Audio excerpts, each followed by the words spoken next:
This is Stephen Welsh, President of the International Chiropractors Association, with the Daily Message for Wednesday, June 17th. Now, as promised, today we will continue our journey in search of the truth. But first, I'd like to preface my comments by quoting a famous philosopher. This is what he said: "What makes a free thinker is not his beliefs, but the way in which he holds them. If he holds them because his elders told him that they were true when he was young, or if he holds them because if he didn't, he wouldn't be happy, his thoughts are not free.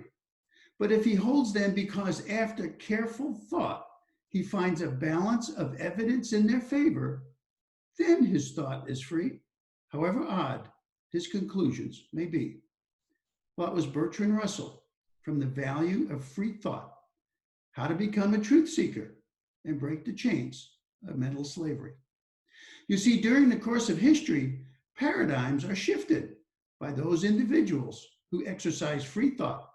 They are the ones who are willing to look at the evidence and not only change their personal belief systems, but to share them with others and endure the criticism that comes from those with a vested interest in maintaining the status quo.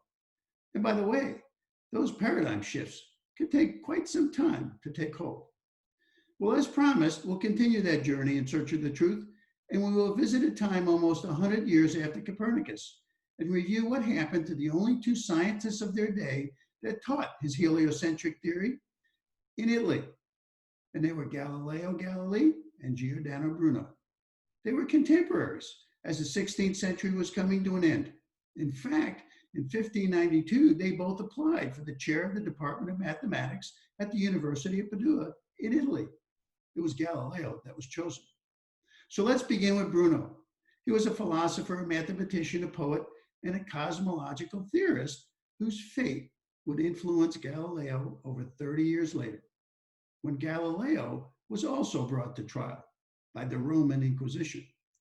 Now, historians have long debated whether the fate of these two scientists was over a scientific or a religious dispute, but I would suggest that's not the point. You see, from the 8th century until the late 19th century, there was a series of territories in central Italy, and they were under direct sovereign rule of the Pope. So at that time, there was no clear separation of church and state. If you challenged religious beliefs, you were also challenging civil authority. And by the way, remember, we are looking through the lens of paradigms and belief systems and what happens to those who challenge them. You see, shortly after Giordano lost his bid for the university chair to Galileo, he moved to Venice, and there he was arrested in 1592.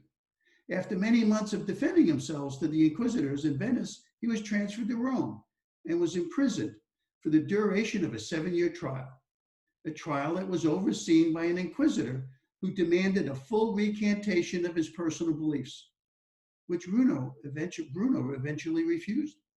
So on January 20th of 1600, the Pope declared Bruno a heretic, and the Inquisition issued a sentence of death.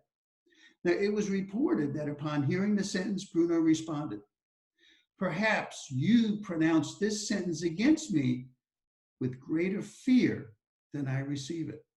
Now, Bruno was to become a symbol for the freedom of speech and the freedom of thought. And to this day, an annual memorial service takes place in Rome, close to the spot where he was executed. Well, 15 years later, Galileo was called to that same inquisitor's residence, and he was ordered to abandon completely the opinion that the sun stands still at the center of the world and the earth moves, and henceforth not to hold, teach, or defend in any way, whatever, either orally or in writing. Now, he did not prohibit Galileo from discussing heliocentrism as a mathematical and philosophical idea, so long as he did not advocate for its physical truth. Well, for the next decade, Galileo stayed away from the controversy. Now let's fast forward to 1633.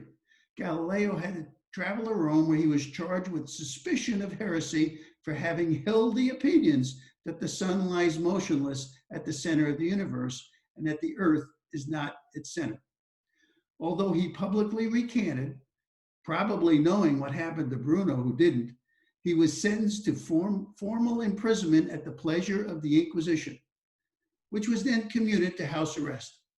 He remained there for the rest of his life. And by the way, publication of any of his works was forbidden, including any he might write in the future. Well, that's what happened to some of those who were seeking the truth in the 16th and 17th century. And by the way, Galileo is now known as the father of modern science. Well, today, our society is much more advanced and much more civilized, but some things don't change. Our current healthcare paradigm is under siege. Many are asking questions. Many are taking their health into their own hands. The opioid crisis has exposed the dangers of an overdependence on pharmacological options. The current COVID crisis is challenging some of the long-held beliefs. Those that question the current paradigm, however, are criticized in different ways. An issue we will discuss in the future. Now, that said, I would suggest there has never been a better time to be a chiropractor. Many of the ICA chiropractors in the US are having their busiest days as their patients flock to them for services other than neck pain and back pain. Well, that's my update for today. Tomorrow, we will continue our journey in search of the truth. Meanwhile, please reach out and connect with the ICA. We're here for you to help you help your patients because they need the reassurance that there's no need for mass panic.